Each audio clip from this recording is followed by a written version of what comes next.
ನಮಸ್ಕಾರ ಸ್ನೇಹಿತರೆ, ಹೇಗಿದ್ದೀರಾ? ಎಲ್ರಿಗೂ ಶ್ರಮಿಕ ಚಾನಲ್ಗೆ ಸ್ವಾಗತ. ಹಾಗೆ ಸಬ್ಸ್ಕ್ರೈಬ್ ಆದಂತಹ ಎಲ್ರಿಗೂ ಕೂಡ ಧನ್ಯವಾದಗಳು. ಈಗಾಗಿದೆ ಬೆಳಿಗ್ಗೆ 6 ಗಂಟೆ. 40ರ ಬದುಕಿನ ಒಂದಷ್ಟು ಅನಿವಾರ್ಯತೆಗಳಲ್ಲಿ ಇವು ಕೂಡ ಒಂದು. ಬೆಳಗ್ಗೆ ವಾಕಿಂಗ್ ಹೋಗ್ತಾ ಇದ್ದೀವಿ.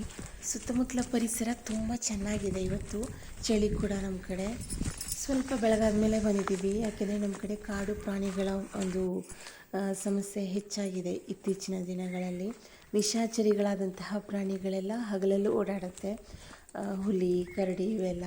ಹಾಗಾಗಿ ಸ್ವಲ್ಪ ಒಂದಷ್ಟು ಭಯ ಇದ್ದರೂ ಕೂಡ ಬೆಳಗ್ಗೆ ಬೇಗ ಬರ್ತೀವಿ. ಈ ಒಂದು ಪರಿಸರ ತುಂಬ ಚೆನ್ನಾಗಿರುತ್ತೆ. ಬೆಳಗ್ಗಿನ ಒಂದು ಹಕ್ಕಿಗಳ ಚಿಲಿಪಿಲಿ, ಹಾಗೆ ಗಿಡಮೂಲಿಕೆಗಳ ಪರಿಮಳ ಎಲ್ಲವೂ ತುಂಬ ಚೆನ್ನಾಗಿರುತ್ತೆ. ಬೆಳಗ್ಗಿನ ವಾತಾವರಣ ಅನ್ನೋದು ಇಡೀ ದಿನ ನಮ್ಮ ಮನಸ್ಸನ್ನು, ದೇಹವನ್ನು ಉಲ್ಲಸಿತಗೊಳಿಸುವಂತಿರುತ್ತೆ. ತುಂಬ ಚೆನ್ನಾಗಿತ್ತು ಇವತ್ತಿನ ವಾತಾವರಣ ಕೂಡ. ಪ್ರತಿದಿನ ನಮ್ಮ ಜೊತೆ ಪುಟ್ಟ ಪುಟ್ಟಿ ಕೂಡ ವಾಕಿಂಗ್ ಬರೋರು. ನಾಯಿಗಳಿಗೆ ಬೇಗ ಬೇರೆ ಪ್ರಾಣಿಗಳ ಒಂದು ವಾಸನೆ ಬರೋದರಿಂದ ನಮಗೊಂಚೂರು ಮುಂಜಾಗ್ರತೆ ವಹಿಸೋದಕ್ಕೆ ಅವಕಾಶ ಆಗತ್ತೆ ಅಂಥೇಳಿ ಇವತ್ತು ಎಷ್ಟು ಕರೆದ್ರೂ ಬರ್ತಾ ಇಲ್ಲ. ವಾಪಸ್ ಇಲ್ಲೇ ನಿಂತಿದ್ದೀನಿ, ಸ್ವಲ್ಪ ಹೊತ್ತು ಕಾಯೋಣ ಅಂಥೇಳಿ. ಹೋಗಿ ಹುಡುಕ್ಲಿಕ್ಕೆ ಬೇಕು, ಬರಲಿಲ್ಲ ಅಂದರೆ. ಯಾಕೆಂದರೆ ಎಲ್ಲಾದರೂ ಹುಲಿ ಇದ್ದರೆ ಹುಲಿಗೆ ಆಹಾರ ಆಗಬಾರ್ದು ಅನ್ನೋ ಒಂದು ಕಾರಣದಿಂದ ಬಿಟ್ಟು ಹೋಗಲ್ಲ ನಮ್ಮನ್ನು. ಆದರೆ ಇವತ್ತು ಸ್ವಲ್ಪ ಲೇಟಾಗಿ ಬಂತು. ಕಾಡು ಕೋಳಿಯನ್ನು ಬೆನ್ನಟ್ಟಿ ಹೋಗಿತ್ತು, ಏನೂ ಸಿಗಲಿಲ್ಲ ಅಂಥೇಳಿ ಮುಖ ಎಲ್ಲ ಸಪ್ಪೆ ಮಾಡ್ಕೊಂಡು ಬರ್ತಾ ಇದೆ ನೋಡಿ.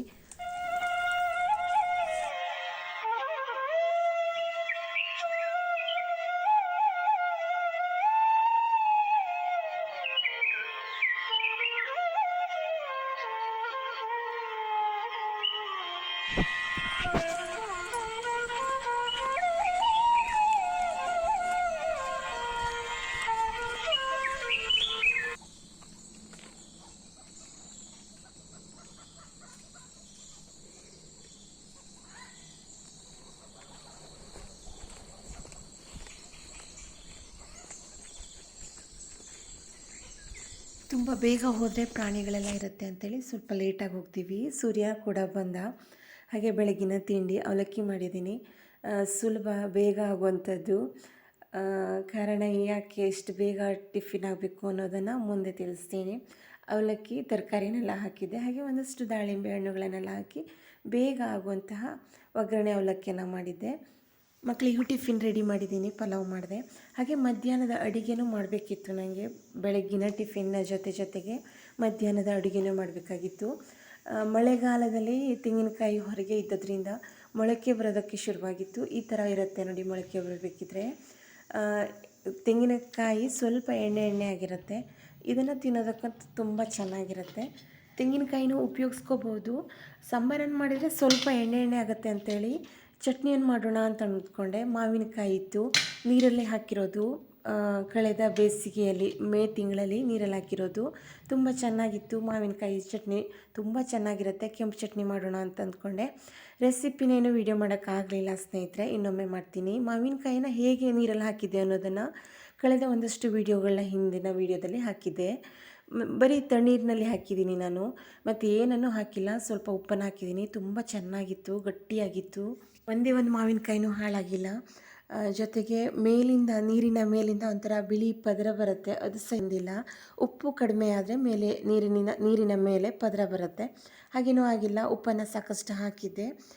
ಹಾಗೆ ಚಟ್ನಿಯನ್ನೆಲ್ಲ ಮಾಡಿ ಮುಗಿಸಿ ಬೆಳಗ್ಗಿನ ತಿಂಡಿ ಎಲ್ಲ ಮುಗಿಸಿ ಮಕ್ಕಳನ್ನೆಲ್ಲ ಸ್ಕೂಲಿಗೆ ಕಳಿಸಿ ಒಂದು ಕಡೆ ಬಂದಿದ್ದೀವಿ. ಎಲ್ಲಿಗೆ ಹೋಗ್ತಾ ಇದ್ದೀವಿ ಅನ್ನೋದನ್ನು ಹೇಳೋದಕ್ಕೂ ಮುನ್ನ ಸ್ನೇಹಿತರೆ, ನೀವೇನಾದರೂ ನನ್ನ ಚಾನಲ್ಗೆ ಹೊಸಬರಾದರೆ ಪ್ಲೀಸ್ ಸಬ್ಸ್ಕ್ರೈಬ್ ಆಗಿ. ನಿಮಗೆ ಹಳ್ಳಿಯ ಜೀವನ, ಹಳ್ಳಿಯ ಬದುಕೆಲ್ಲ ಇಷ್ಟ ಆಗುತ್ತೆ ಅಂತಾದರೆ ನನ್ನ ಈ ಒಂದು ಯೂಟ್ಯೂಬ್ ಚಾನಲ್ಗೆ ಸಪೋರ್ಟ್ ಮಾಡ್ತೀರಾ ಅಂತ ಅಂದ್ಕೊಂಡಿದ್ದೇನೆ. ಜೋಯಿಡಾಕ್ಕೆ ಬಂದಿದ್ದೇವೆ ಸ್ನೇಹಿತರೆ. ಗಡ್ಡೆಗೆಣಸುಗಳ ಮೇಳ. ಶ್ರಮವಹಿಸಿ ಬೆಳೆದಂತಹ ಫಸಲುಗಳ ಪ್ರದರ್ಶನಕ್ಕೊಂದು ಉತ್ತಮವಾದಂತಹ ವೇದಿಕೆ ಇದು. ಗಡ್ಡೆಗೆಣಸುಗಳನ್ನು ಇಲ್ಲಿ ಪ್ರದರ್ಶನ ಮತ್ತು ಮಾರಾಟ ಇರುತ್ತೆ. ಜೊತೆಗೆ ಬಹುಮಾನವನ್ನು ಕೂಡ ಇಟ್ಟಿದ್ದಾರೆ. ಅತಿ ಉತ್ತಮವಾದಂತಹ ಗಡ್ಡೆಗೆಣಸುಗಳಿಗೆ ಪ್ರಥಮ, ದ್ವಿತೀಯ, ತೃತೀಯ ಬಹುಮಾನಗಳನ್ನ ಇಟ್ಟಿದ್ದಾರೆ. ರೈತರನ್ನು ಪ್ರೋತ್ಸಾಹಿಸುವ ಒಂದು ವಿಧಾನ ತುಂಬ ಚೆನ್ನಾಗಿತ್ತು ಈ ಕಾರ್ಯಕ್ರಮ. ಮೊದಲನೇ ಬಾರಿ ಬರ್ತಾ ಇರೋದು, ನನಗಂತೂ ತುಂಬ ಚೆನ್ನಾಗಿದೆ ಅಂತ ಅನಿಸ್ತು. ನೀವು ನೋಡಿ ಹೇಗಿತ್ತು ಅನ್ನೋದನ್ನು. ಬೇರೆ ಸಂಸ್ಥೆಯವರು ಕೂಡ ಇದರ ಒಂದು ಪ್ರಾರಂಭ ಹಂತದಲ್ಲಿ ನಮಗೆ ಸಹಾಯ ಮಾಡಿದ್ದಾರೆ.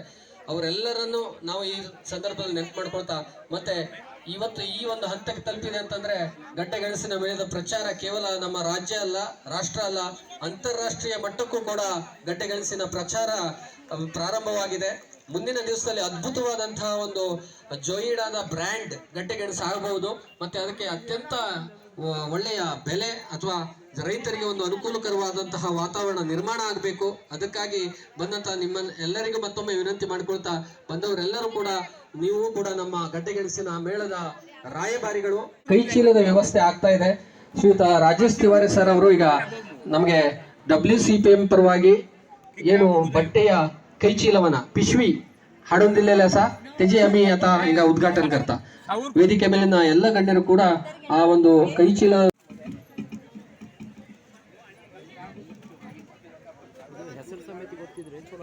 आमचे गावाचे सरपंच, उपसरपंच, तसेच joint director agriculture, joint director horticulture, KVK आणि CTCRI आणि वेस्ट कोस्ट पेपर मिल्स सगळे जे वेदिकेर बसल्या त्यांचे आणि सगळे शेतकरी जे आयल्या पळय हांगा त्यांचे. हांव NABARD district development manager Karwar म्हणೋ काम असता.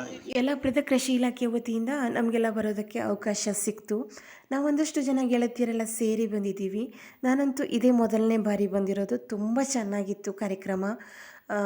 ಗಡ್ಡೆ ಗೆಣಸುಗಳನ್ನೆಲ್ಲ ನೋಡಿದರೆ ನಾವು ಕೂಡ ಬೆಳೆಯೋಣ ಅನ್ನೋ ಥರ ಅನ್ನಿಸ್ತಿದೆ. ಆದರೆ ಜೋಯಿಡಾದ ವಾತಾವರಣಕ್ಕೂ ಜೋಯಿಡಾದ ಪರಿಸರಕ್ಕೂ ನಮ್ಮ ಒಂದು ಪರಿಸರಕ್ಕೂ ತುಂಬ ವ್ಯತ್ಯಾಸನೇ ಇದೆ.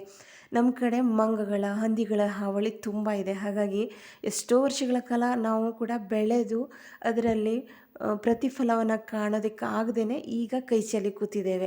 ಯಾರಿಗೂ ಇಲ್ಲದಂತಹ ಒಂದಷ್ಟು ಕಾನೂನಿನ ನಿಯಮಗಳಿಗೆ ರೈತ ಬಂದಿಯಾಗಿದ್ದಾನೆ. ಹಾಗಾಗಿ ಎಲ್ಲ ಬೆಳೆಗಳನ್ನು ಬೆಳೆಯುವಂತಹ ಒಂದು ಮನಸ್ಸು ರೈತನಿಗಿಲ್ಲ. ಬೆಳೆದಂತಹ ಬೆಳೆಯ ಫಸಲನ್ನು ಪಡೆಯೋದಕ್ಕೆ ಸಾಧ್ಯ ಆಗದೇ ಇರುವಂತಹ ಪರಿಸ್ಥಿತಿಯಲ್ಲಿ ಯಲ್ಲಾಪುರದ ರೈತರಿದ್ದಾರೆ. ಹಾಗಾಗಿ ಸುಮ್ಮನೆ ನೋಡೋದಷ್ಟೇ, ನಾವು ಬೆಳೆಯಬೇಕು ಅಂತ ಅನಿಸುತ್ತೆ ಮನಸ್ಸಿಗೆ. ಆದರೆ ಸುಮ್ಮನೆ ಪ್ರಯತ್ನವನ್ನಷ್ಟೇ ಪಡೋದು, ಫಲ ಸಿಗಲ್ಲ ಅಂತ ಅಂದರೆ ಬೆಳೆಯೋದಕ್ಕೆ ಇಷ್ಟ ಆಗಲ್ಲ ಅಲ್ವಾ. ಪ್ರಕೃತಿಯ ಅನುಕೂಲತೆಯಿಂದ ಹಾಗೂ ರೈತರ ಪರಿಶ್ರಮದಿಂದ ರೈತರಿಗೊಂದು ಆದಾಯದ ಮೂಲವೇ ಆಗಿದೆ ಈ ಗಡ್ಡೆಗೆಣಸುಗಳು. ಹಲವು ಉತ್ಪನ್ನಗಳು ಮಾರಾಟಕ್ಕೆ ಬಂದಿದ್ದವು. ಗಡ್ಡೆಗೆಣಸುಗಳ ಹಲವು ಉತ್ಪನ್ನಗಳು ಮಾರಾಟಕ್ಕೆ ಬಂದಿದ್ದವು. ತುಂಬ ಚೆನ್ನಾಗಿತ್ತು ಕಾರ್ಯಕ್ರಮ ಸ್ನೇಹಿತರೆ. ಕೆಸುವಿನ ಗಡ್ಡೆಯನ್ನು ಉಪಯೋಗಿಸ್ಕೊಂಡು ಸಂಡಿಗೆನೆಲ್ಲ ಮಾಡ್ಕೊಂಬಂದಿದ್ರು. ತುಂಬ ಚೆನ್ನಾಗಿತ್ತು. ತುಂಬ ಜನ ಸೇರಿದ್ದಾರೆ. ಒಂದು ದೊಡ್ಡ ಜಾತ್ರೆ ಅಂತ ಅನ್ನಿಸ್ತಾ ಇದೆ ಗಡ್ಡೆಗೆಣಸುಗಳ ಮೇಳ. ತುಂಬ ಉತ್ತಮವಾದಂತಹ ವೇದಿಕೆ ಇದು. ತುಂಬ ಶ್ರಮ ವಹಿಸಿ ಬೆಳೆದಂತಹ ಬೆಳೆಗೆ ಉತ್ತಮವಾದಂತಹ ಬೆಲೆಯೊಂದಿಗೆ ರೈತನಿಗೊಂದು ಸಾರ್ಥಕ್ಯ ಭಾವ.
ಸುಂದರವಾದಂತಹ ಮಣ್ಣಿನ ಮಡಿಕೆಗಳನ್ನೆಲ್ಲ ಮಾರಾಟಕ್ಕೆ ತಂದಿದ್ದರು.